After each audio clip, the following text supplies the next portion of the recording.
In November 2025, the Poké Lid Stamp Rally was introduced in Pokemon GO, with the Kyushu and Okinawa regions being the first to get access to this feature. So when I traveled to Nagasaki for the in-person Go Wild Area event, I made sure to take some time to explore beyond the main event and visit a few Poké Lids across the prefecture. In this video, we're checking out 4 different Poké Lids to learn a bit about the history and culture of each location, and explore how each of these Pokemon connects to the real-world identity of these places. I'm starting off here in Ōmura City, and I am walking to where the Poké Lid is.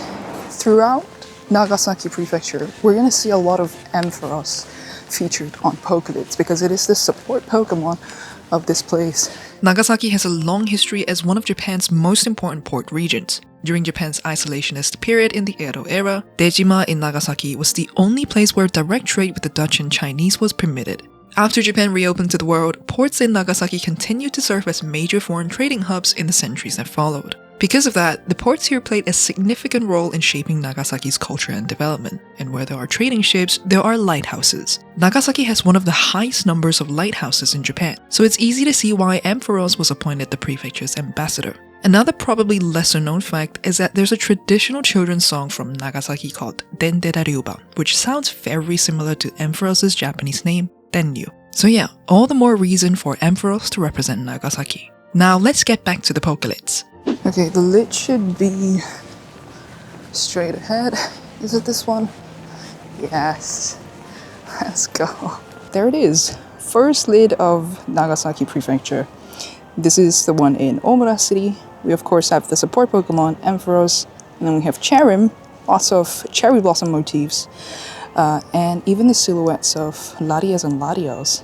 We've already established why Ampharos appears across Nagasaki's Poké Lids, but in Ōmura City, it shares the spotlight with a few Pokemon and details that are unique to this place. Cherim is featured here because Ōmura Park is home to a rare variety of cherry blossom that was discovered there in 1941. Unlike the common sakura found across Japan, this variety can bloom with anywhere from 60 to over 200 petals. The castle in the background, known as Kushima Castle, is one of the most popular hanami spots when the season arrives. And just off the coast, on a small reclaimed island in Ōmura Bay, sits Nagasaki Airport. It is often said to be the world's first airport built on the ocean. I think that's why the silhouettes of the jet-like Larias and Larios are featured in the background as well. Let's begin the Stamp Rally, shall we? Oh, it doesn't change color this time, right? So, yep, there we go. We got it. First stamp officially registered. And we also have the Pokestop, of course. And I'm gonna spin it for the first time ever. And grab the gift as well. Let's go. So basically for every 2 Poké Lid stamps you collect in a prefecture, as you can see, Nagasaki currently has 6. For every 2, you get an encounter with Pikachu that comes with a special background featuring the location background of the prefecture you're currently in. So I'm in Nagasaki Prefecture. That means the Pikachu I'm getting will have the Nagasaki background. And let me tell you, this one looks really beautiful. Like, I'm not gonna lie, all of Kyushu's and Okinawa's location background look so amazing, and I'm so excited to try and get a shiny of that. And it does exist. Someone did get a shiny Pikachu.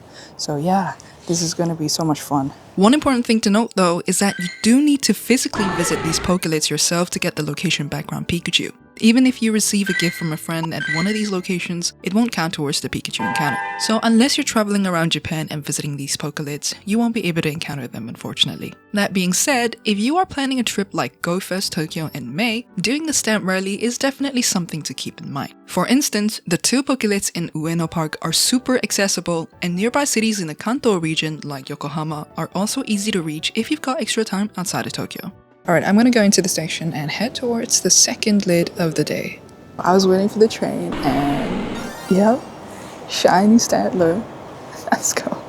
This is from the current ongoing event that I don't know the name of. But yeah, this is my first shiny in Nagasaki Prefecture, and even before Wild Area, so that's pretty cool.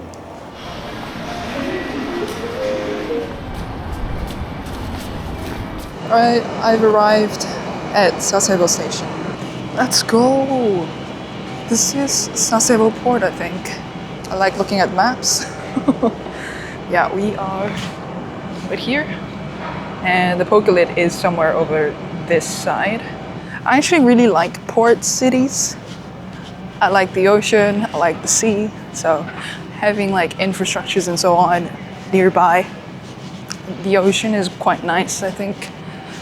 Oh, okay, we're in range of the Poké Lid. I don't see it just yet. There it is! Second lid of today. We have Ampharos, of course, and Trico, plus Lilligant. The background of this lid features a bunch of islands, and that's the 99 islands that's famous in this city. Sasebo City is where Saikai National Park is located. This national park includes the Kuju Shima, which are a group of islands known for their rich natural environment. These islands and Sasebo City have a wide distribution of a native species of lily, scientifically known as Lilium speciosum or Kanokoyori in Japanese. Kanokoyori happens to be the official flower of Sasebo City, so it is only natural to have Lilligant representing this flower. But what about Trico? At first, I thought Trico was included because of the surrounding ecosystem, which could still be part of the reason. But there's actually a more direct connection to the city and the main series Pokemon games. The Hoenn region of the Gen 3 games is based on the Kyushu region, and Sasebo is often considered the real-world inspiration for Littleroot Town, the starter town in Gen 3. And if you look at the Hoenn Pokédex, the very first Pokemon listed is in fact Trico. This feels like a much more likely reason, and I think this Pokemon is a very fitting choice to connect Sasebo back to the wider Pokemon franchise. Let's check the Pokéstop and grab the stamp. There we go. I heard if you twist it left and right, like this, the stamp will turn out slightly off-center, so we'll see. Oh, it does! Like, the date actually moved towards the right-hand side. But yeah, there we go! Second stamp collected. That means, well, we actually get an encounter with Pikachu right now. That is over there. And I'm gonna claim it. Let's see if it's shiny. It's not. 384 CP. Right.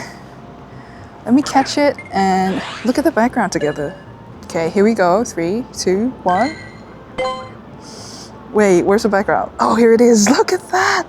Look at the flowers and look at the islands and the ocean in the back. This is so pretty. My first ever Poké Lid related Pikachu. Nagasaki background. Such a good one to have in the collection. And I'm excited to go and get more of this Pikachu from this prefecture, but of course many others in the whole Kyushu and Okinawa region in the future.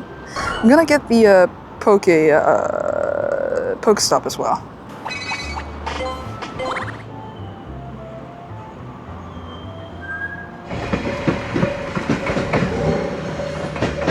Just arrived in Sonogi.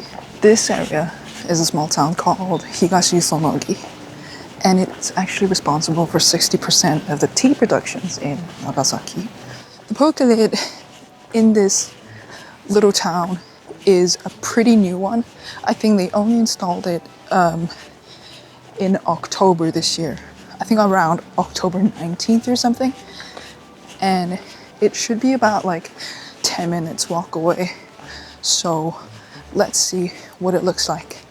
This is the type of tea they produce here. It's called Sonogi cha, basically a Sonogi tea. Don't know if I will get the chance to try it today. If I do, that'd be pretty cool. Oh cool, looks like I'm in range. What is this? So this is basically a roadside station you'll find across Japan that usually features local products, food, and regional specialties. I'll come back to this in a bit, but first, let's check out the Poké Lid. There it is! So this is the third lid of the day. It features Ampharos, of course, Jumpluff, Bayonet, in a tea field. So let's do the Stamp Rally. Here it is. Long press. There we go. Third stamp collected. And I'm gonna grab the gift as well. These Pokemon seems quite random at first glance, but there's actually a reason why, especially Bayonet's chosen to be featured on this one here. At first glance, Bayonet might seem like an unusual choice for a small tea-producing seaside town, but the nearby Town Museum of History and Folklore helps explain why. Unfortunately, photography isn't allowed inside, so I don't have any footage to show here, but the museum showcases something called Chiwata Ningyo Jōruri, which is a centuries-old local puppet folk art. These puppets were originally used in rituals to pray for protection from diseases and natural disasters, and for blessings of bountiful harvests. Over time, it gradually developed into a full performance art and was recognized as Nagasaki Prefecture's intangible cultural heritage in 1954. The choice of Jumpluff, the cottonweed Pokemon, likely also relates to Chiwata Ningyo Jōruri. Watako is Jumpluff's name in Japanese. Wata refers to cotton, which shares the same kanji character as the wata in, you guessed it, Chiwata. Now let's turn our focus to the design itself. The tea fields in the background obviously represent Higashisonogi's tea production, while the small white flowers on the side are Cosmos, the town's official flower. You can also see a water wheel in the background, which is the same one located outside the town museum. When you put it all together, these elements form a really playful yet meaningful representation of the town. So Jumpluff, this shiny Jumpluff right here, is actually one of my very first best buddies in the game. This is Bubblegum, by the way. I'm really glad to be able to bring it here for a nice AR photo. After taking a few AR shots, I headed back to the roadside station from earlier, and it turns out they were selling Sonogi tea, so of course I had to try a cup for myself. It's a very gentle, very smooth tea. So if you're not really great with the bitterness green tea usually has, this type of tea might be the one for you. From there, it was time to head into Nagasaki City for the last Poké Lid of this video. It is currently 4:46 in the afternoon, and I am heading to the 4th Poké Lid. The sun is right in my face, so we're gonna stand to the side and let people have a chance to take a photo of that. Yeah, let's do it. Let's get the final stamp of the day, which will get us a second Pikachu encounter with Nagasaki background. There we go.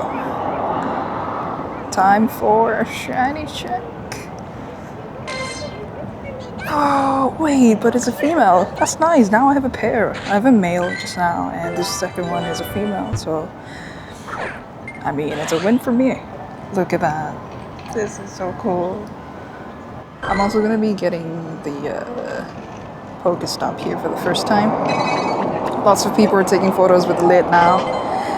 And yeah, as you can see, it features Ampharos again, 2 Wingulls, and Togepi, which seems odd, but there's a good reason for it. First off, it goes without saying that gulls are a staple sight in many ports, harbors, and even inland environments across much of the world. And in Nagasaki City, you'll notice seagull-themed elements popping up here and there. Right inside Nagasaki Station is the Nagasaki Road Seagull Market. Not only that, even the Shinkansen line connecting Nagasaki to Fukuoka is called Kamome, which literally means seagull in Japanese. No wonder 2 Wingull are featured on this Poké Lid. And if you look closely, you can also spot landmarks like Mount Inasa and the Megami Bridge in the background, which clearly connects the Poké Lid design back to the city itself. Togepi, on the other hand, resembles a traditional local craft known as Nagasaki Hata. Hata refers to kites in Nagasaki. These kites typically use white, red, and blue patterns, which are colors that the entire Togepi line shares. And I believe choosing Togepi in particular might have a more symbolic meaning. With this Pokemon's egg-like appearance, it could also represent new beginnings and new life. And I think it's a proper symbol for a city that has evolved so much over the past century. This trip to Nagasaki was mainly for the Go Wild Area event, so I only had time to visit 4 Poké Lids. There are still so many more to explore and so many beautiful places in Nagasaki that I didn't get the chance to visit this time. I definitely love to come back in the future and share more of that with you. Thank you so much for watching. If you enjoyed this video, feel free to leave a like and subscribe. It really helps out the channel. That's all from me today. Take care, stay hydrated, and I'll see you soon in the next one. Bye!